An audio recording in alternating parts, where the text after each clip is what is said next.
important malgré les conditions et je pense que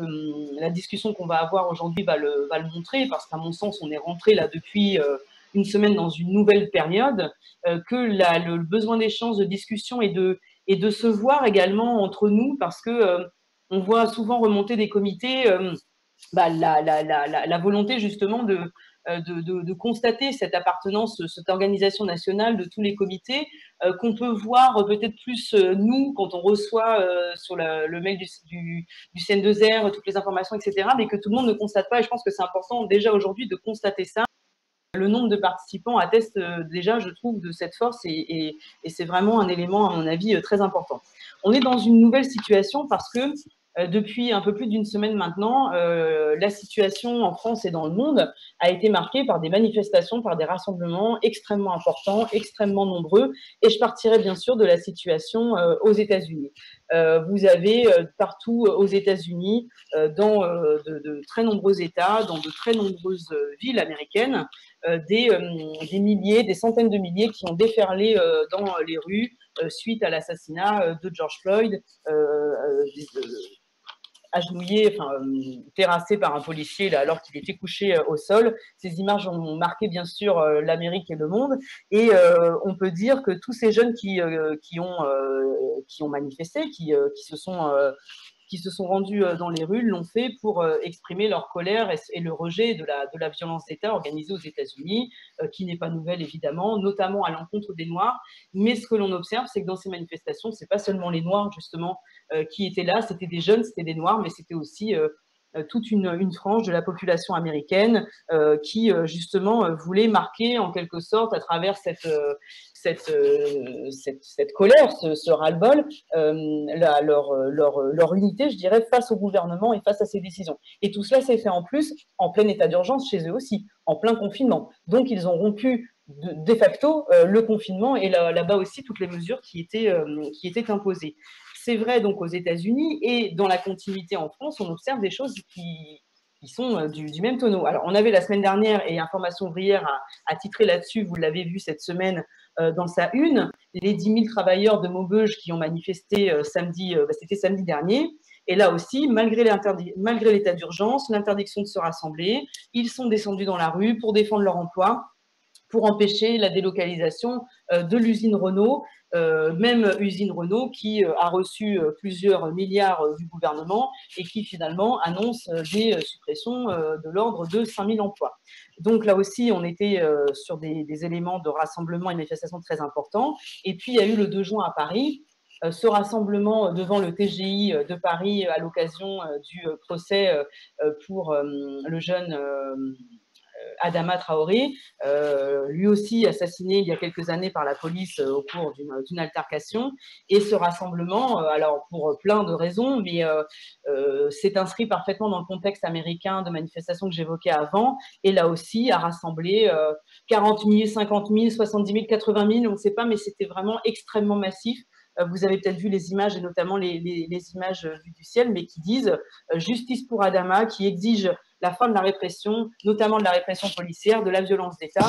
et assez du racisme, puisque là aussi, on a observé dans ces rassemblements des milliers de jeunes qui étaient là, des milliers de jeunes, de couleurs, certes d'origines différentes, mais surtout qui manifestaient leur rejet. Et là aussi, ça avait un sens, puisqu'on était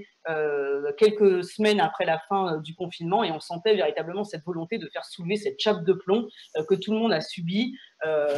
et qu'on continue de vouloir nous faire subir encore actuellement malgré le déconfinement. Ces éléments de rassemblement font suite aussi à ce qu'on a pu observer dans les hôpitaux. Dans beaucoup de communes, beaucoup de villes, on a eu des rassemblements d'hospitaliers de plusieurs centaines, à Saint-Étienne, à Nantes, à Paris. Il y a eu là aussi des comptes rendus dans Information Ouvrière qui ont été publiés. Mais là aussi, on se rend compte d'une volonté véritablement de revendiquer et de sortir du carcan dans lequel le gouvernement a bien voulu nous enfermer pour pouvoir mener à bien sa politique. Il est d'ailleurs étonnant de voir la filiation entre tous ces mouvements. Dans Information Ouvrière cette semaine, dans les pages sur les États-Unis, on publie une photographie d'un tag sur le mur d'une banque à Minneapolis qui écrit 2018 la France, 2019 Hong Kong, le Chili, 2020 Minneapolis. Donc, intégrant ce qui se passe aux États-Unis actuellement, dans la continuité des mouvements de révolte de la France, bien sûr, des Gilets jaunes, de Hong Kong et du Chili, qui ont vu là aussi ces mouvements extrêmement importants pour là aussi pour différentes raisons, mais on est véritablement dans cette révolte au plan mondial qui s'exprime maintenant depuis plusieurs années. Et là aussi, le confinement, il a eu, disons, il a permis, en tout cas, de mettre une chape de plomb sur ces milliards d'individus qui, depuis maintenant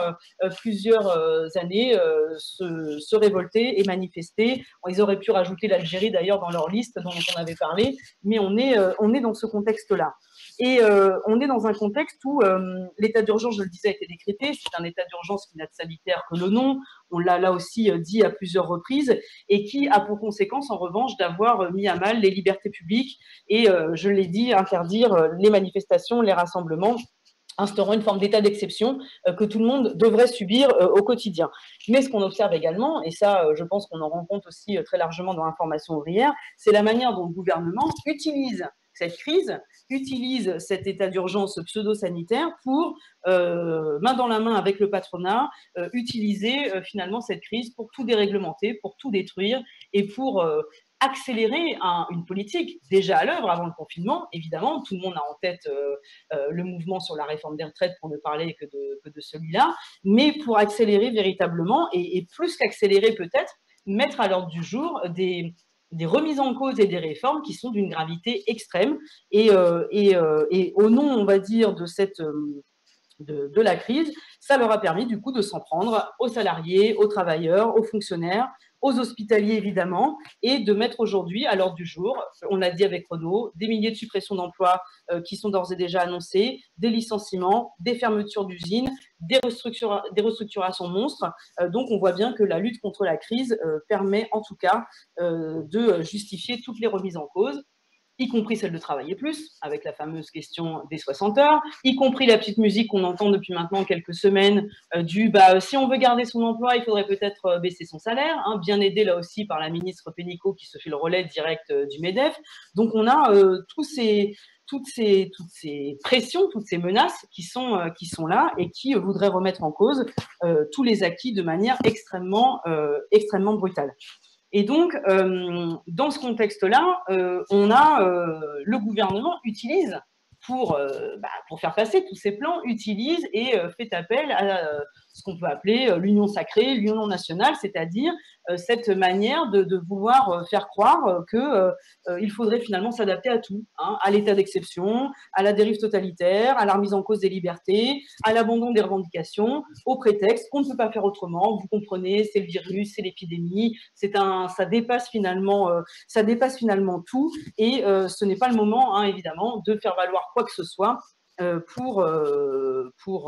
défendre quoi que ce soit, puisqu'il y a évidemment d'autres priorités, et cette priorité qui justifierait tout, c'est celle de l'épidémie dont on nous rebat les oreilles depuis maintenant des semaines. Et cette pression, elle est extrêmement forte. On a vu se multiplier les appels au jour d'après, les appels finalement des anciens, on va dire, gouvernants de gauche, etc., faisant croire que par des appels, ils allaient pouvoir justement rassembler et s'intégrer dans cette situation-là, ce qui pèse évidemment sur les épaules de beaucoup. Et ce qui pèse également, et je pense que des camarades ne manqueront pas de l'évoquer dans la discussion, puisqu'on l'avait évoqué déjà le 8 mai lors de la réunion de la délégation permanente, ce qui pèse actuellement aussi, c'est ce que font les directions des confédérations ouvrières. Le 8 mai, dans notre réunion de la délégation permanente, les camarades avaient eu à cœur de montrer que les syndicats, à la base, étaient extrêmement actifs pendant ce confinement. Là aussi, un peu à l'image de nos comités, que les instances se tenaient, que les revendications étaient là, que malgré le confinement, malgré la crise, les syndicats s'organisaient pour défendre les salariés, pour défendre leurs adhérents. Sauf qu'on notait une très très grande différence entre cette attitude-là et celle des directions des confédérations ouvrières qui ont tendance plutôt, on va dire, à se faire très discrètes, ou bien à se taire, ou bien à parler d'autre chose.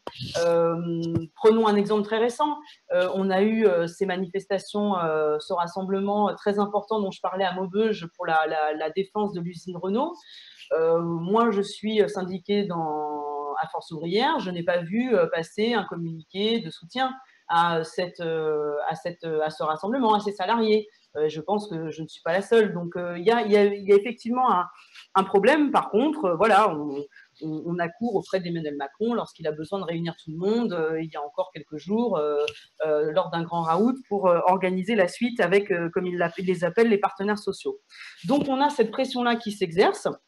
et qui s'exerce dans toute une série de secteurs, parce que la déréglementation, je le disais,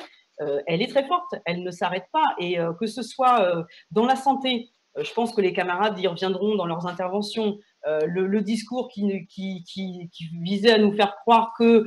les enseignements de la crise allaient être tenus sont évidemment des discours, puisque dans les faits, la gestion revient à celle d'avant. Dans les faits, le Ségur de la santé n'est pas là pour répondre aux revendications, mais je laisse les camarades ensuite en parler mieux que moi. C'est vrai aussi dans l'école. La réouverture de l'école qui s'organise depuis maintenant plusieurs semaines, c'est tout sauf de l'école. C'est un pseudo-accueil garderie organisé dans le cadre d'un protocole inepte, inacceptable, qui, on l'a vu là également dans l'information rire avec ces fameuses photos des élèves enfermés dans leur carré, dans leur rond, dans la cour, ne pouvant pas bouger, ne pouvant pas toucher leurs camarades, etc. Les élèves qui sont refusés, puisqu'aujourd'hui l'école se fait sur la base du volontariat, alors que l'école est quand même obligatoire, donc les élèves ne sont pas tous à l'école. Les enseignants font ce qu'ils peuvent dans cette situation-là, mais font surtout tout sauf enseigner. Hein, on passe plus de temps à faire respecter des gestes barrières qu'à enseigner et à transmettre des savoirs et des connaissances. Donc là aussi, on est face à des remises en cause très importantes. Il y a l'université également, où à l'université, on nous dit que, à cause du virus, là encore, les cours se sont faits à distance, tout comme dans l'école, tout comme dans les collèges, tout comme dans les lycées, mais à la rentrée, on ne réouvre pas les facs. Donc, on ne réouvre pas les facs, ça veut dire quoi? Enseignement à distance, ça veut dire des centaines de milliers d'étudiants qui sont laissés sur le bord de la route, ça veut dire des enseignants qui sont confrontés au pseudo-enseignement à distance. J'avais un camarade dans mon instance syndicale cette semaine qui me racontait que pour justement ne plus accueillir les étudiants étrangers, on généralise l'enseignement à distance à la rentrée, c'est-à-dire qu'ils ne viendront pas en France faire leurs études, ils resteront chez eux, mais par contre, en partenariat avec l'Alliance française ou d'autres, on mettra en place l'enseignement à distance pour qu'ils puissent suivre les cours de Paris-Saclay à leur domicile. Bah oui, pourquoi s'embêter, ça coûte quand même beaucoup moins cher. Donc, on voit bien qu'on est sur toute une série de remises en cause de déréglementation qui sont extrêmement importantes. Il y a le cas aussi à la sécurité sociale, évidemment, avec les brigades Covid, mais je crois que là aussi, des camarades y reviendront, donc je ne développe pas plus, mais on est face à ça. Et en même temps, là, et plus que jamais, je dirais, c'est le cas aujourd'hui, ce qui marque toute cette situation, c'est cette volonté de résister, de ne pas se laisser faire, de ne pas accepter le carcan de l'état d'urgence, de ne pas accepter le carcan de l'état d'urgence qui se prolonge, vous le savez, jusqu'au 10 juillet, et dont il est déjà question d'ores et déjà de le poursuivre, peut-être, y compris à la rentrée. Donc, on voit bien qu'on n'en a pas fini avec cela, mais il y a cette volonté véritablement de résister, de s'organiser et de ne pas accepter l'ensemble de ces mesures d'exception, de cette unité, de cette union nationale, dont le seul objectif, je le disais, est de museler et d'emprisonner la classe ouvrière afin de faire passer les pires attaques. Et dans nos comités, on a vraiment observé cela. Je pense que ce sera l'objet de notre discussion aujourd'hui. Ces réunions très importantes qui se sont tenues, qui ont rassemblé, souvent même plus qu'avant le confinement, dans certains comités qui ont même organisé des réunions départementales pour se coordonner dans certains endroits. Et on a observé là aussi une participation extrêmement large de syndicalistes, de travailleurs, de jeunes, de gilets jaunes extrêmement nombreux, qui ont discuté, échangé, qui ont essayé par la discussion justement de s'informer et de démonter un petit peu toutes ces tentatives de mensonges, de camouflage dont le gouvernement est quand même le spécialiste depuis plusieurs mois, avec tout ce qu'ils ont menti, avec tout ce qu'ils ont pendant cette crise du coronavirus, tout le monde le sait bien, avec notamment l'affaire des masques, mais pas que. Et donc, on voyait bien l'importance de cet échange dans le cadre des comités de résistance utilisant ce qu'il est, c'est-à-dire qu'il n'est pas un parti, qu'il n'est pas un syndicat, mais qu'il est un cadre qui permet justement de regrouper tous ceux qui, à un moment donné, veulent résister, tous ceux qui n'acceptent pas et tous ceux qui veulent s'organiser, y compris en ayant, je l'ai dit, des origines diverses, des histoires différentes, mais qui veulent à un moment donné agir et dont les C2R permettent d'appuyer justement tous les processus qui sont en cours de construction, de résistance et d'organisation. Et je pense que c'est ça c'est ce qui fera l'objet de notre discussion effectivement d'aujourd'hui. Donc je pense que ces échanges et que ce refus qui s'exprime partout dans les comités, on va en avoir aujourd'hui plusieurs exemples, plusieurs déclinaisons avec les interventions des camarades qui sont prévues après moi. Mais je pense que d'ores et déjà, Jérôme en a un tout petit peu parlé tout à l'heure et on soumet ça à la discussion, bien sûr, de tous. Je pense que pour conforter ce mouvement, pour conforter l'organisation des comités, le développement des comités, leur élargissement, je pense que pour conforter cela et pour permettre là aussi de rassembler toutes ces forces dans une perspective, on va dire, nationale, je pense que la proposition de se rassembler à la rentrée, alors avec une forme et des dates à définir, évidemment, puisque la rentrée, ça paraît très proche et très loin en même temps, vu la situation. Donc, dans une forme à définir, je ne sais pas, un meeting, une convention, un rassemblement extérieur, peut-être deux choses en même temps. Il faudra voir, bien sûr, par rapport à la situation. Mais je pense voilà, il est important et je pense que ce qu'on a fait ces derniers mois nous amène dans l'organisation de cette perspective-là, y compris parce que ce qu'on voulait faire à la convention du mois de mars dont je parlais en introduction, il y avait également cet objectif-là, à savoir poursuivre cette discussion avec cette perspective de davantage organiser les choses entre nous en tant que comité de résistance et de reconquête national se déclinant en autant de comités de résistance locaux. Voilà. Donc voilà moi ce que je pouvais dire pour introduire cette discussion. Je vous remercie pour votre attention et puis je place à la discussion. Donc je laisse Jérôme et puis Jean-Louis œuvrer aux prises de parole. Merci.